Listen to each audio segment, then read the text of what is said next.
Graça e paz, irmãos. Sejam bem-vindos a mais uma escola bíblica dominical. Que o Senhor possa abrir os nossos corações, os nossos ouvidos, as nossas mentes nesta manhã, para que nós possamos sair daqui um pouco mais entendedores da palavra que Ele tem nos revelado. Amém? Hoje nós entramos no nosso 21º estudo do livro do Apocalipse, desde que nós começamos a falar lá sobre as 7 igrejas da Ásia, Hoje nós estamos aí entrando então no nosso 21º estudo. E hoje nós vamos falar a respeito do anticristo segundo a Bíblia. O que a Bíblia tem a dizer a respeito deste personagem que marca um momento muito importante da história e que traz tanta especulação também no nosso meio, no meio da igreja, no decorrer dos anos, dos séculos aí. É um dos personagens bíblicos que talvez mais se especula-se a respeito dele.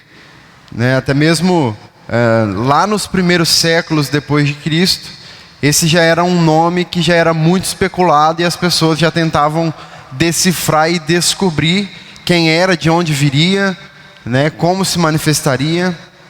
Enfim, mais recentemente ele se tornou ainda mais famoso, porque começa a se tornar tema de livros, tema de filmes, vídeos que a gente vê, muitos vídeos na internet de pessoas tentando levantar um nome, ou pelo menos uma suspeita, enfim. Mas o que de fato a Bíblia fala a respeito do anticristo? Então nesse estudo aqui nós vamos ver alguns pontos fundamentais que a Bíblia tem para nos esclarecer sobre essa figura que é tão especulada, Tanto no Antigo quanto no Novo Testamento, irmãos, a Bíblia ela vai descrever alguns aspectos, algumas características do anticristo. E antes de nós analisarmos aqui esses textos, algumas dessas referências, é importante nós nos lembrarmos e termos atenção para o fato de que sobre este tema do anticristo acontecem algumas profecias de múltipla aplicação, que a gente fala, ou seja, são coisas que acontecem não apenas em um período determinado, mas que elas seguem acontecendo no decorrer da história. Então por isso que ela tem múltipla aplicação. Por quê? Porque aquilo que diz respeito ao anticristo já vem acontecendo, não acontece especificamente em um momento só da história, vem acontecendo e vai culminar em um momento final, onde o anticristo vai reinar literalmente. Então isso é algo muito comum nos textos do livro do Apocalipse. Essas profecias de múltipla aplicação, elas acontecem em várias partes. Algumas profecias lá do livro de Daniel são um exemplo claro dessa questão, dessa profecia de múltipla aplicação. Alguns exemplos também que nós temos no Novo Testamento, como por exemplo no sermão escatológico de Jesus, onde ele vai falar a respeito disso. Então fica claro para essa aplicação aqui futura das profecias que os judeus, por exemplo, eles já acreditavam que muitas daquelas coisas que Jesus estava falando lá no seu sermão escatológico já haviam acontecido, mas Jesus estava falando ali claramente sobre coisas que ainda aconteceriam. Então eram coisas que eles já estavam vivendo, já estavam sentindo em sua pele, as marcas, o espírito do anticristo reinando de determinadas formas, mas coisas que ainda estariam por vir, conforme Jesus estava falando para eles, O que significa a palavra anticristo? Anticristo significa contra Cristo, literalmente, o rival de Cristo, ou no lugar de, substituto de Jesus, no caso, de Cristo.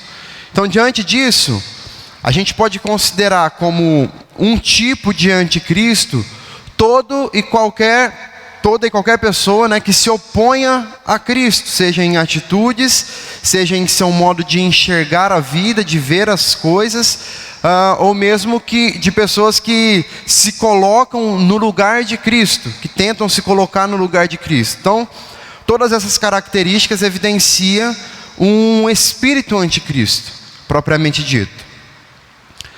Vamos ver um pouquinho aqui, lá no livro de Daniel, então, começando aí pelo Antigo Testamento, algumas referências, então, sobre o anticristo, tá? Lá no livro de Daniel, lá no capítulo 7, nós vemos que ele cita ali no caso, 4 animais que subiam do mar, que é o leão, o urso, o leopardo e outro terrível e indescritível. A representação desses animais, como nós já citamos aqui em um outro momento, é a representação de 4 reinos, propriamente dito. Essa descrição está em Daniel 7, de 1 a 18, no caso. A visão ali, ela prossegue no decorrer dos versículos, e Daniel ele fala sobre um pequeno chifre que surge entre os chifres do 4º animal. Isso vai estar lá no versículo 8. E nesse pequeno chifre haviam olhos como os de homem e uma boca que falava grandes coisas, ok?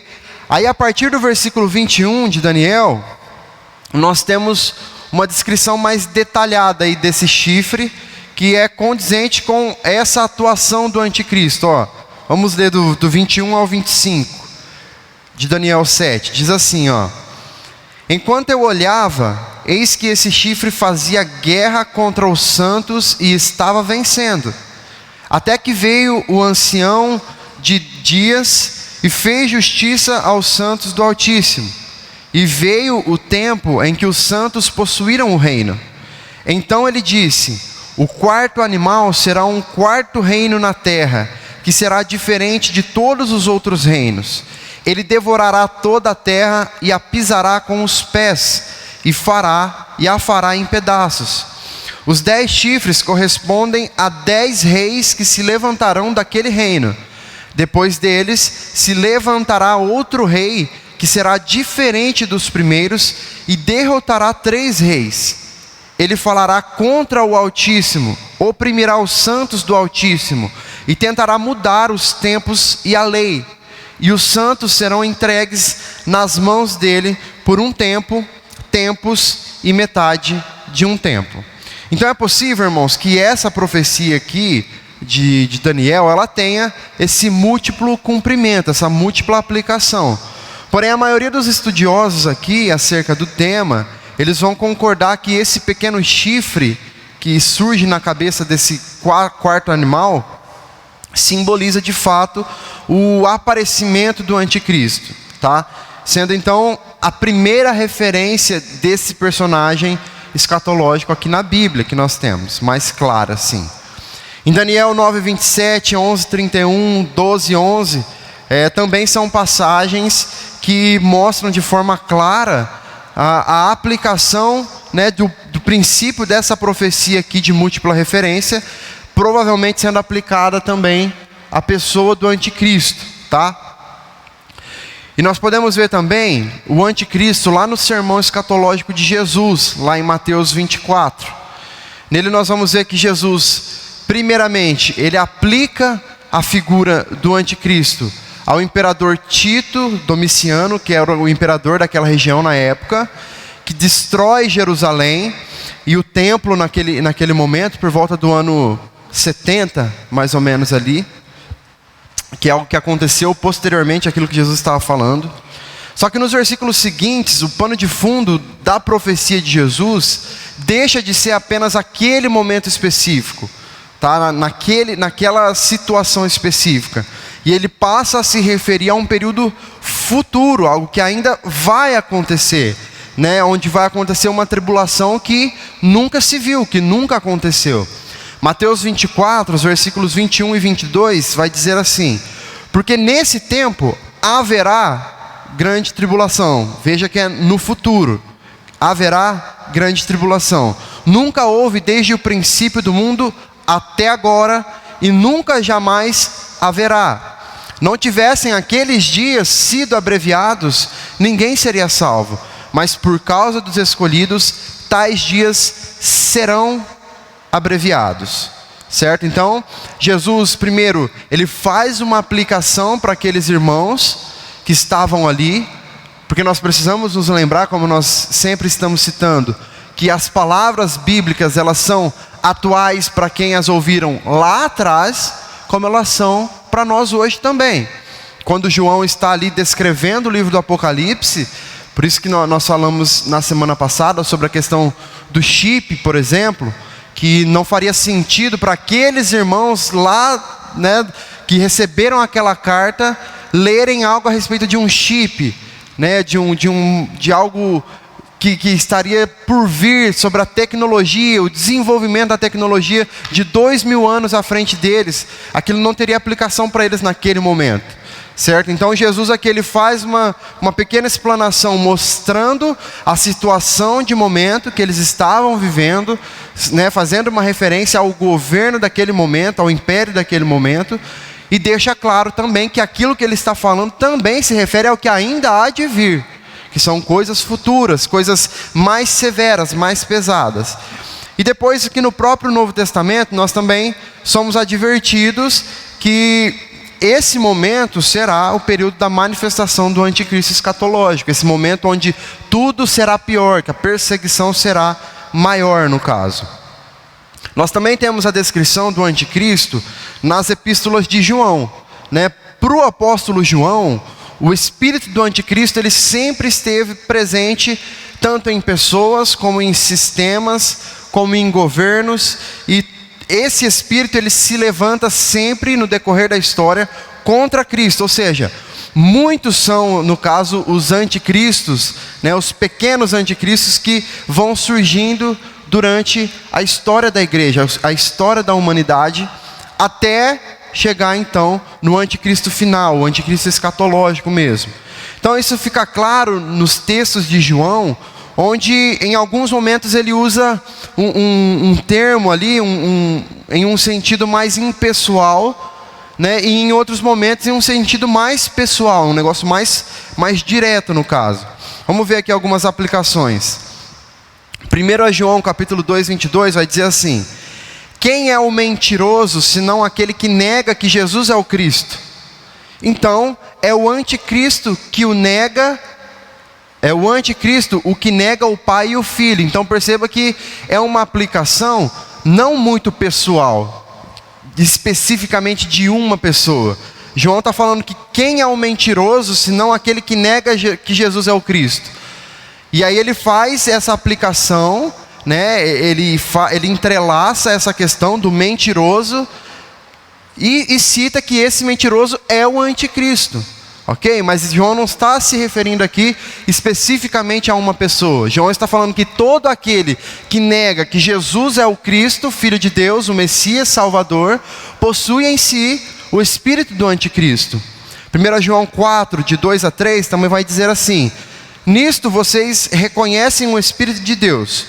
Todo espírito que confessa que Jesus Cristo veio em carne é de Deus, e todo espírito que não confessa isso a respeito de Jesus não procede de Deus, pelo contrário, este é o espírito do anticristo, a respeito do qual vocês ouviram dizer que viria e que agora já está no mundo. Então perceba que João, mais uma vez aqui, ele faz uma referência sobre o anticristo, não querendo relacionar a figura com uma pessoa específica, mas a um espírito, né, que já está no mundo. Pelo contrário, este é o espírito do anticristo, a respeito do qual vocês ouviram dizer que viria e que agora já está no mundo.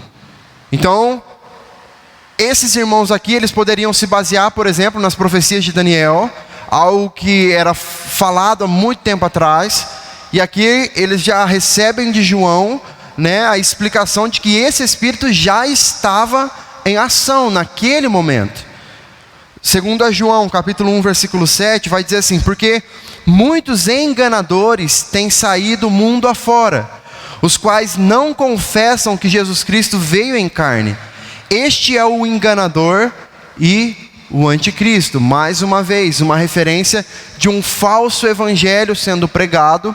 Mais uma vez, uma referência da negação de que Cristo, Jesus é o Cristo, é o Senhor, Salvador da humanidade, atrelada aqui com o espírito então enganador e o espírito do anticristo, mais uma vez demonstrando isso para nós. Então perceba que todos esses textos aqui de João, em que João se refere ao anticristo, ele não fala de uma pessoa propriamente dita, uma pessoa exclusiva, mas há um espírito, há uma forma de ser, uma forma de pensar, de agir, de planejar uma vida que toma conta das pessoas no decorrer do tempo, no decorrer da história. E essas pessoas agem então, ou esses governos, esses sistemas de governo agem então sob a influência do espírito do anticristo, sob a influência de Satanás. Ok? Nós também vamos ter uma referência ao anticristo nas epístolas de Paulo. Por exemplo, abra aí a sua Bíblia lá em 2 Tessalonicenses, capítulo 2.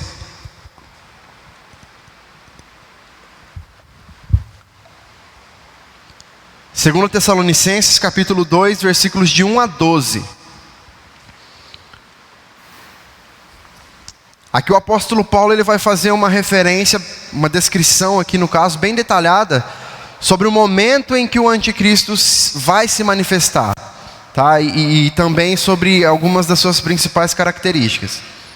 Segundo Tessalonicenses 2, de 1 a 12. Irmãos, no que diz respeito à vinda de nosso Senhor Jesus Cristo e a nossa reunião com Ele, pedimos que vocês não se deixem demover facilmente do seu modo de pensar. Nem fiquem perturbados, quer por espírito, quer por palavra, quer por carta, como se procedesse de nós, dando a entender que o dia do Senhor já chegou. Ninguém, de modo nenhum, os engane, porque isto não acontecerá sem que primeiro venha a apostasia e seja revelado o homem da iniquidade, o filho da perdição, o qual se opõe e se levanta contra tudo o que se chama Deus ou é objeto de culto, a ponto de assentar-se no santuário de Deus, apresentando-se como se fosse o próprio Deus. Vocês não lembram que eu costumava lhes dizer essas coisas quando ainda estava com vocês? E agora vocês sabem o que o detém, para que ele seja revelado a seu tempo. Porque o ministério da iniquidade já opera e aguarda somente que seja afastado aquele que agora o detém. Então será revelado o iníquo, a quem o Senhor Jesus matará com o sopro de sua boca e destruirá pela manifestação de sua vinda. Ora, o aparecimento do iníquo é segundo a ação de Satanás, com todo o poder, sinais e prodígios da mentira, e com todo o engano de injustiça aos que estão perecendo, porque não acolheram o amor da verdade para serem salvos. É por este motivo que Deus lhes envia a operação do erro, para darem crédito à mentira, a fim de serem condenados todos os que não creram na verdade, mas tiveram prazer na injustiça. Note que aqui Paulo, ele vai mostrar que o anticristo, ele surgirá em um momento de grande apostasia. Lá no versículo 3, no finalzinho do 3. O 3, ninguém de modo nenhum os engane, porque isto não acontecerá sem que primeiro venha a apostasia e seja revelado o homem da iniquidade, o filho da perdição, o qual se opõe e se levanta contra tudo que é Deus ou objeto de culto. Este aqui é o anticristo. Paulo está citando aqui a figura do anticristo, mas Paulo está dizendo que antes que ele se manifeste, se manifestará a apostasia. O que significa apostasia? Apostasia é um abandono consciente da fé. Um abandono consciente da fé, não por qualquer pessoa, mas por parte de pessoas que antes professavam a fé verdadeira. Não é apenas um desvio momentâneo, né? Algo que acontece por um deslize ali, por uma fraqueza, né? Por um momento de dificuldade. Não é isso. A apostasia, ela é o abandono definitivo, completo da fé que um dia uma determinada pessoa professou. Ok? Isso é apostasia. Então, para Paulo, o anticristo, ele será uma pessoa específica, né, que será adorado por um mundo incrédulo, fará falsos milagres, ele se manifestará em um momento determinado e por fim ele será destruído por Cristo em sua segunda vinda. De maneira muito tranquila até, né? Porque o texto diz que Jesus destruirá com o sopro de sua boca. Então imagina o poder do nosso Deus perante a todo esse caos, né? Algo que ele simplesmente sopra e acontece. Imagine você um sopro. O que você consegue através do seu soprar? A gente não consegue muita coisa, né? Mas Deus consegue. Então Paulo, ele não está discordando aqui de que o espírito do anticristo vive neste tempo e que está agindo neste tempo. O que Paulo está enfatizando aqui nesse texto é o momento final.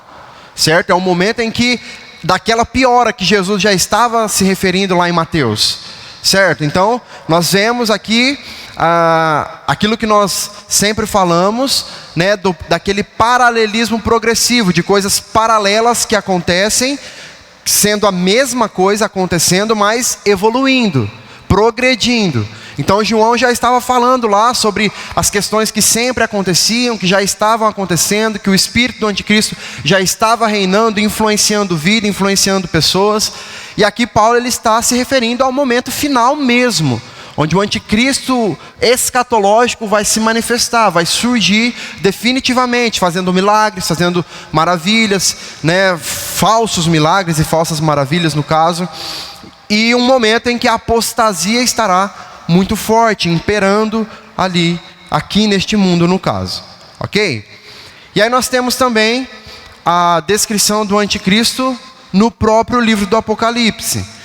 Na aula que nós estudamos, a visão que João teve, em que ele viu as duas bestas ali e a atuação delas junto ao anticristo, nós já tivemos uma descrição ali do que é o anticristo na visão dele, né? Mas nós vamos focar aqui exclusivamente no anticristo agora. E vale que a gente repita aqui algumas coisas. Perceba que há uma semelhança muito grande entre essa visão aqui do capítulo 13 em Apocalipse com a visão do profeta Daniel, lá no capítulo 7 de Daniel. Porque, na verdade, o que o apóstolo João vê aqui, lá no capítulo 13, na descrição ali das bestas, é a mesma coisa que Daniel viu lá no capítulo 7 de Daniel, só que João aqui ele vê isso de forma unificada. São os mesmos animais que são citados lá por Daniel, são citados aqui por João, no caso. Então a primeira besta ela sobe do mar, certo? Que como nós vimos, é uma representação das nações, o mar. Dos povos ali, do sistema político, de toda a movimentação política e social. Então, como exemplo disso, nós citamos o profeta Isaías também, né, que ele usou o mar para descrever as nações incrédulas, né, ali em Isaías 57. Então, o anticristo ele vai surgir, ele vai aparecer no meio dessa política turbulenta, que é algo, irmãos, que cada dia que passa nós vemos se agravar, né? A gente vê que desde o início da história a política ela nunca foi uma unanimidade, ela sempre dividiu, ela sempre trouxe guerra, somado à religião, coisas que se misturam, né, no decorrer do tempo, que se misturaram lá atrás e continuam se misturando e que são as causas de guerra. E nós vemos que a cada dia que passa essas divisões elas aumentam. Né, as nações começam a se levantar umas contra as outras, né, pessoas tomam partidos por benefícios próprios e isso causa muita dificuldade de se criar laços, de se criar boas relações. Isso vai piorando, isso vai criando-se um cenário cada vez mais catastrófico, né, para a sociedade, para a política de modo geral. Então, o anticristo ele vai surgir deste caos, desse meio turbulento entre as nações, entre os povos, entre a política. Ele vai surgir do meio dessas águas agitadas, né, que representam as nações. E ele vai surgir trazendo um discurso de paz, que unifique essas nações, que traga unidade para esses povos todos, que cesse essas brigas, né? Mas de maneira fraudulenta, de maneira falsa, né? Então, e diante disso, diante dessa ação, diante dessas práticas que ele terá, ele vai ser adorado, ele vai requerer adoração para si próprio, tá? Então ele vai incorporar nele todo o poder de crueldade que todos os grandes impérios tiveram. Por quê? Aqueles que não o adorarem serão perseguidos, serão mortos, tá? Então esse discurso de paz é para a paz que ele apresentar, e todo aquele que se opor a isto, né, soará como uma ameaça. Então todos aqueles que rendem adoração a ele, ao anticristo, todas essas pessoas estarão do lado dele e farão oposição para aqueles que não aceitarem aquilo que ele propor. Então é algo que acontecia com os nossos irmãos lá das igrejas, das 7 igrejas da Ásia Menor. Eles eram perseguidos por um sistema, pelo império, que desejava que o império fosse adorado, o culto ao imperador fosse prestado, e todos aqueles que não o fizessem morreriam. Eram caçados, eram torturados, eram impedidos de fazer seus negócios, eram presos e eram mortos, em nome daquilo que eles criam, em nome daquilo que eles não queriam fazer, né, para abandonar o nome de Cristo e abandonar a fé, certo? Então é algo que se repete, percebe? Algo que vem se repetindo desde lá de trás, continua acontecendo e vai piorando até chegar nesse ápice, onde tudo ficará ainda pior, muito pior do que aquilo que os nossos irmãos viveram lá atrás, certo? Então, irmãos, a besta que sobe do mar, na descrição ali que nós vimos, ela também possui várias cabeças, né? O que representa esse poder perseguidor de Satanás, que é incorporado em todos os governos e em todos os impérios ao longo da história. Essas cabeças representam isso.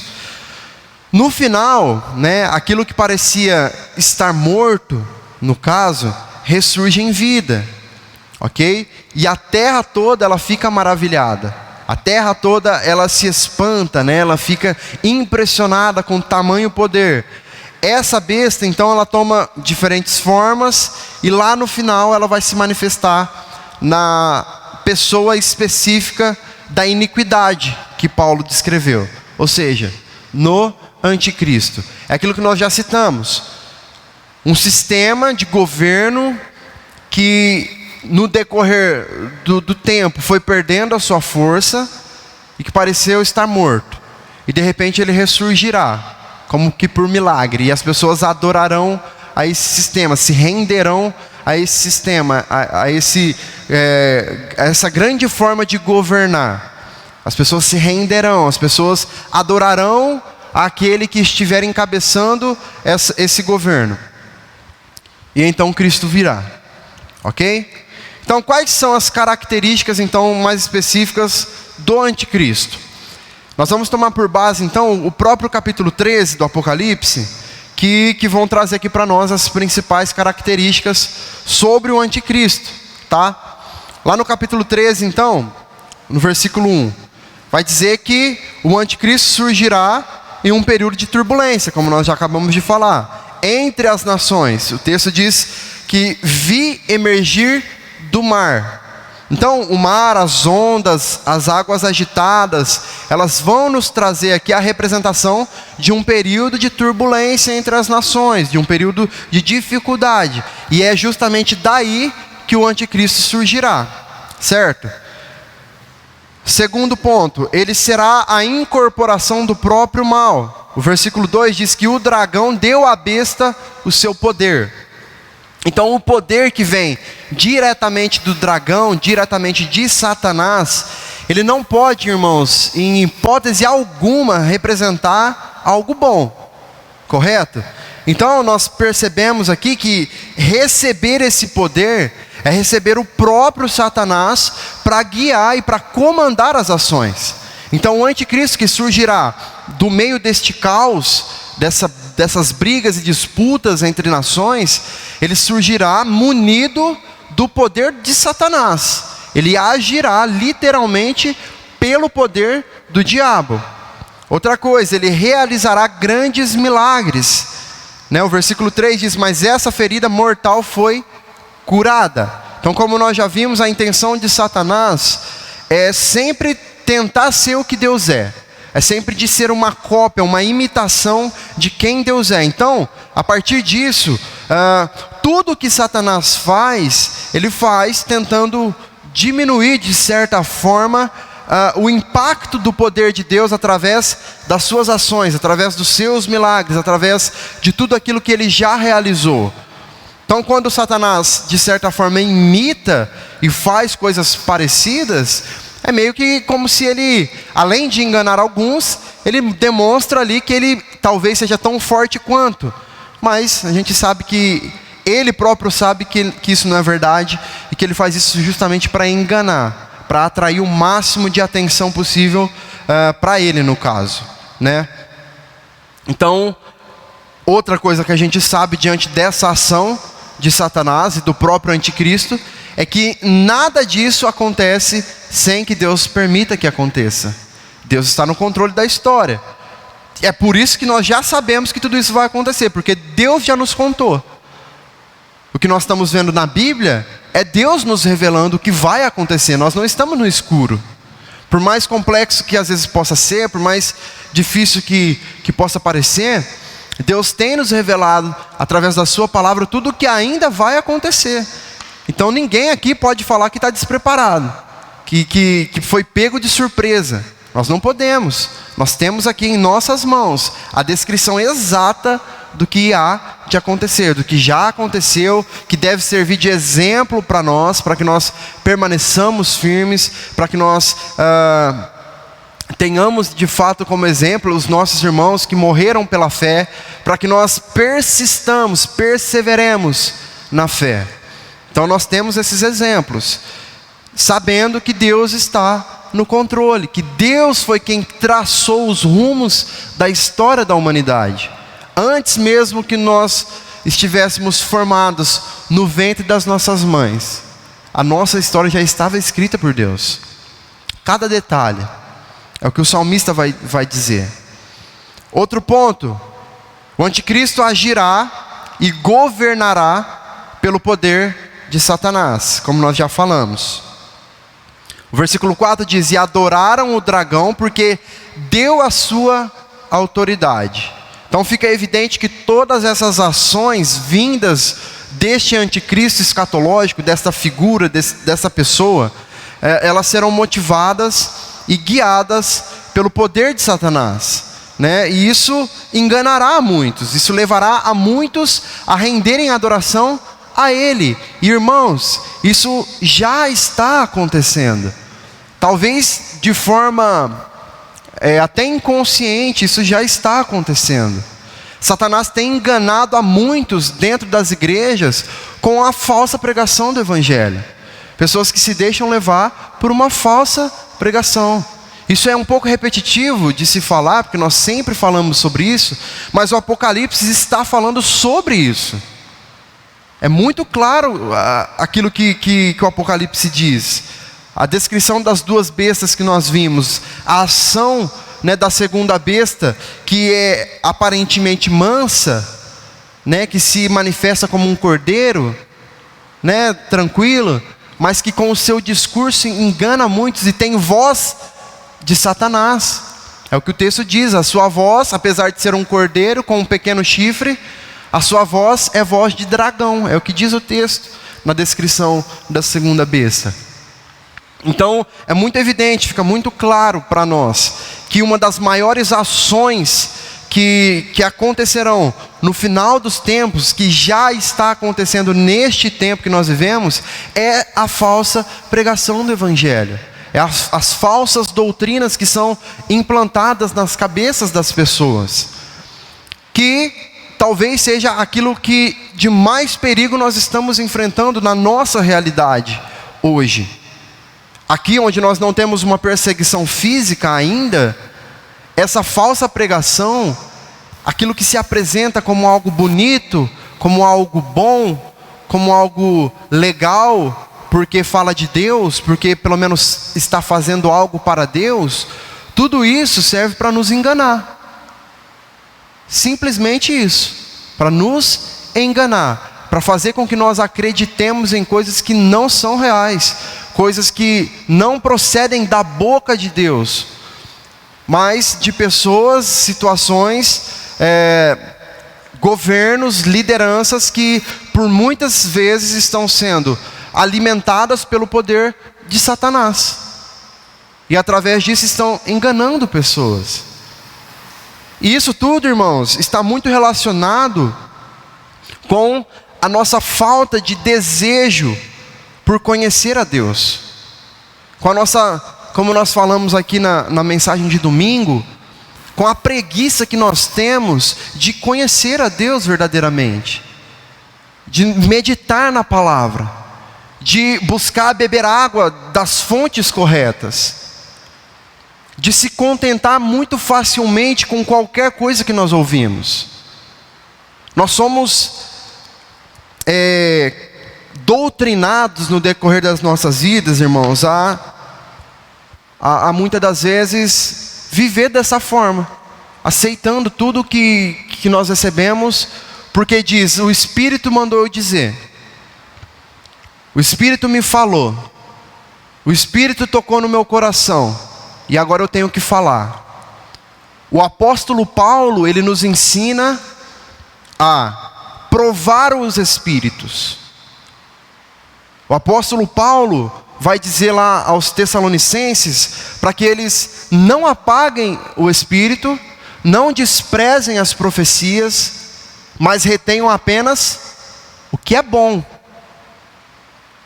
Ou seja, tudo que é falado precisa ser, sim, julgado por nós enquanto crentes. Não é pecado julgar o que está sendo falado, irmãos. Pecado é fazer mau juízo. Isso sim é pecado. Mas observar o que está sendo dito, colocar isso em confronto com a palavra, com a Bíblia. A Bíblia está falando isso mesmo? Se ela estiver, ok, eu recebo, eu trago para a minha vida, eu vivo. Se ela não estiver, eu simplesmente não vivo. Entende? Então existe uma importância muito grande de nós estarmos preparados para as coisas que hão de vir, porque senão nós seremos enganados, e isso provará aqueles que forem enganados, irmãos, tenha certeza disso.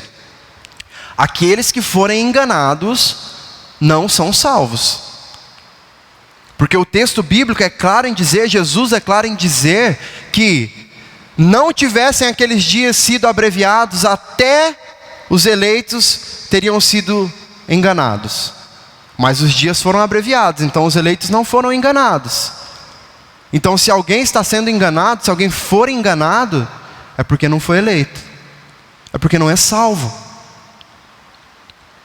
Não existe um meio do caminho em que uma pessoa foi eleita, foi salva e de repente não foi mais. Isso não existe, irmãos. A Bíblia não nos mostra isso. Todo aquele que viveu a sua vida e ao final dela não alcançou a salvação, é porque desde o início não era salvo. É algo básico para a nossa fé, acreditar nisso, entender isso. Então, irmãos, precisamos estar atentos para aquilo que nós temos ouvido, para aquilo que nós temos visto, em todo lugar. A internet hoje, ela é uma terra de ninguém, e todo mundo posta o que bem entende. Então você vai encontrar pregações de todo tipo. Isso faz parte de uma liberdade que o ser humano precisa ter. Ao contrário de que alguns estão falando por aí, a internet ela não pode, não deve ser regulada. Porque todos devem ter o direito de falar o que bem entenderem, sobre o que bem entenderem. Se isso infringir alguma lei, alguma coisa do tipo, que prestem contas, mas o direito de discurso não pode ser tolhido a ninguém. Seja ele de uma religião qualquer, de uma posição política qualquer, enfim, de qualquer coisa. Nós gostaríamos às vezes que as pessoas só falassem daquilo que a gente gosta, né? E que aquilo que a gente não gosta fosse proibido de se dizer. Mas isso não é justo. Por mais que isso nos deixe nervosos, muitas das vezes, né? A gente fica indignado. A diferença, irmãos, precisa estar em nós. A diferença que nós queremos ver em outras pessoas, em outros lugares, ela precisa estar em nós. Nós estamos vendo pessoas falando sobre tudo, sobre várias coisas. E nós estamos preparados para ver o que nós estamos vendo? Nós estamos preparados para ouvir o que nós estamos ouvindo? E não só no sentido, irmãos, de ser enganados ou não, mas no sentido de saber como lidar também. Porque nós somos crentes, nós não podemos sair por aí gritando, batendo, esculachando com todo mundo.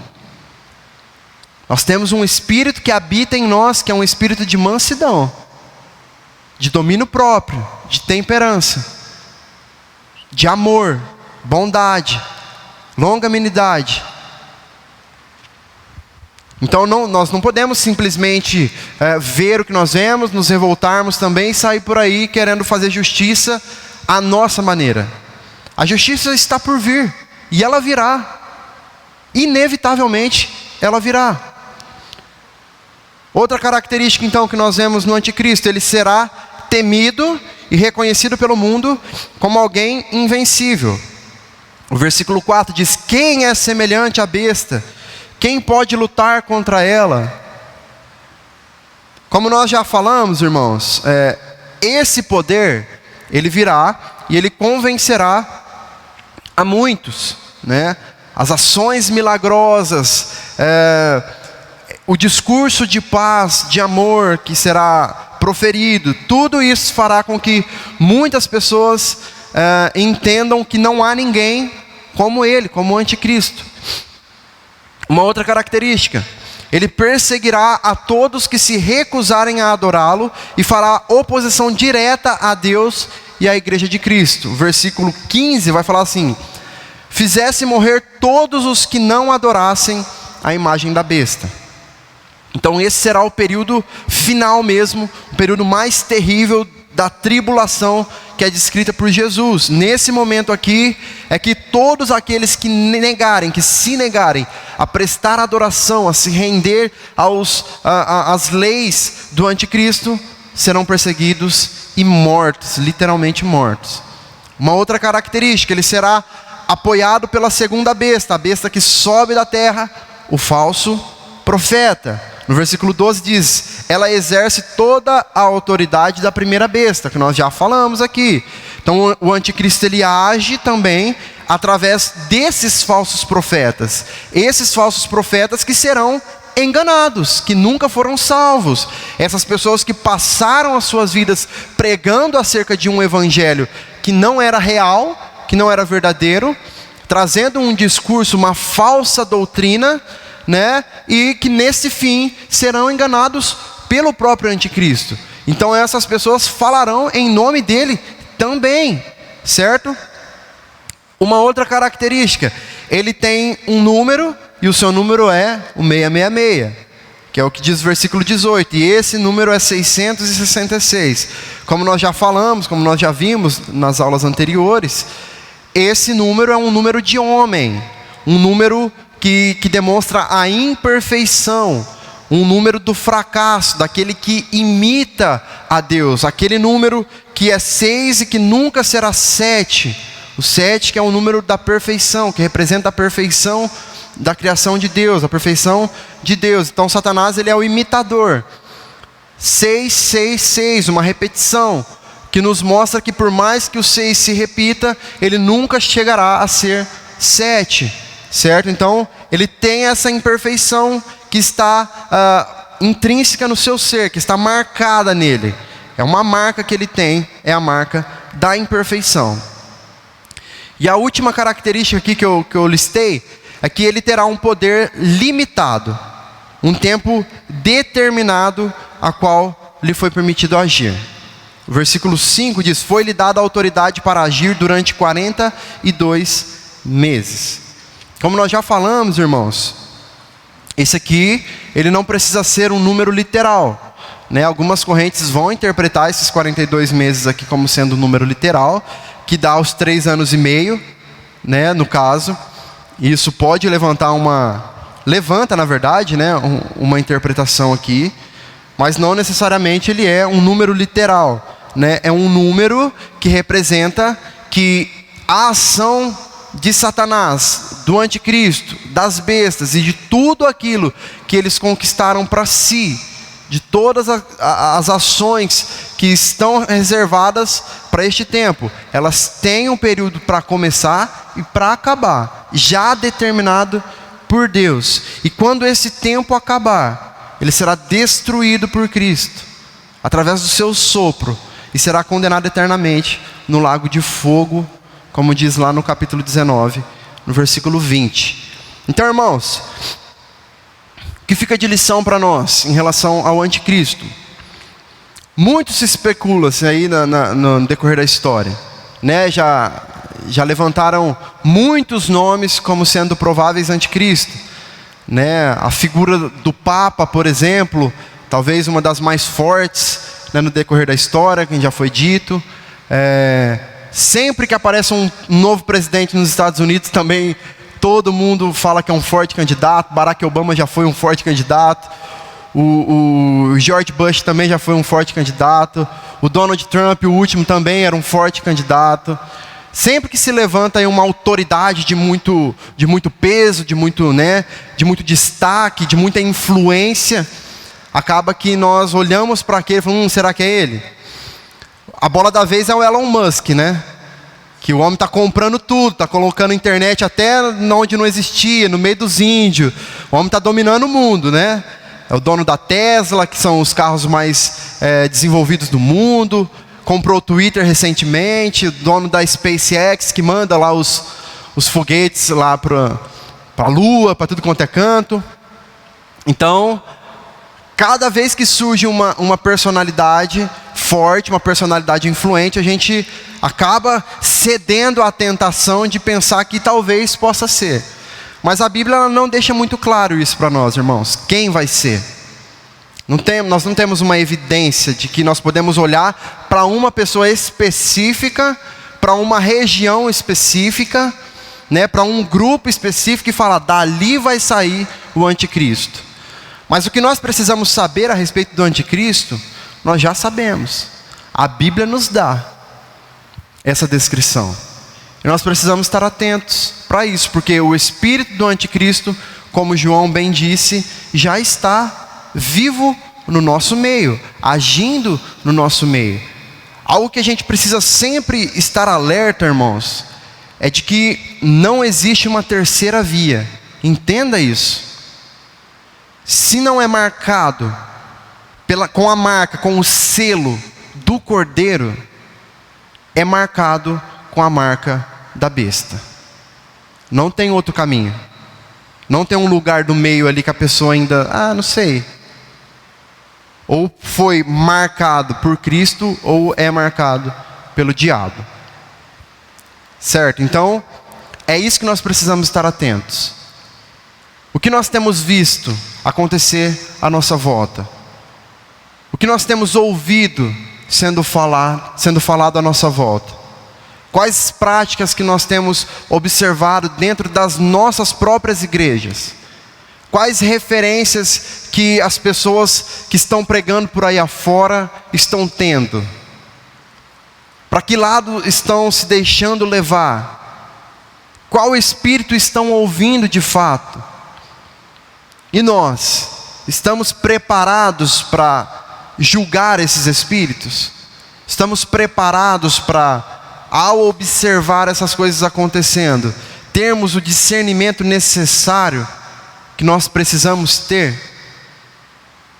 Não tem caminho, irmãos, diferente para nós alcançarmos isso, sem ser Bíblia e oração. Não tem. Assim como Jesus disse para aqueles 2 discípulos no caminho de Emaús, nós não podemos seguir o exemplo da preguiça deles em ouvir o que os profetas já haviam dito a respeito de Jesus. Nós não podemos ser preguiçosos ao ponto de, ao estarmos diante das Escrituras, não meditarmos nela, não mergulharmos nela. Nós precisamos de um instinto de curiosidade. Será que é isso? Mas o que ele quis dizer? Mas por que falou isso? Mas de onde veio essa referência? Mas o que significa isso? Não se contente, irmãos, com tudo que você ouvir, até mesmo na sua própria leitura. Não se contente, você viu uma palavra que você não entendeu? Pergunte a alguém, coloca no Google, pergunta para o seu pastor, para o seu líder. O que significa isso daqui? Talvez ele nem vai saber naquele momento, mas ele pode estudar um pouquinho a respeito daquilo e te falar depois. Nós não podemos ser preguiçosos como os discípulos de Emaús, que vivemos neste mundo, desejando ter um libertador terreno, um gênio da lâmpada que surja e resolva os nossos problemas daqui. Os problemas que temos nos nossos relacionamentos, os problemas que temos nos nossos trabalhos, na nossa vida financeira. Deus não é esse gênio da lâmpada, Ele é muito mais do que isso. E cabe a nós termos a disposição de buscar a Ele, de entender daquilo que Ele tem nos ensinado, nos mostrado, para que nós não sejamos enganados pelo anticristo e pelo seu espírito que já se manifestou no nosso meio. Amém?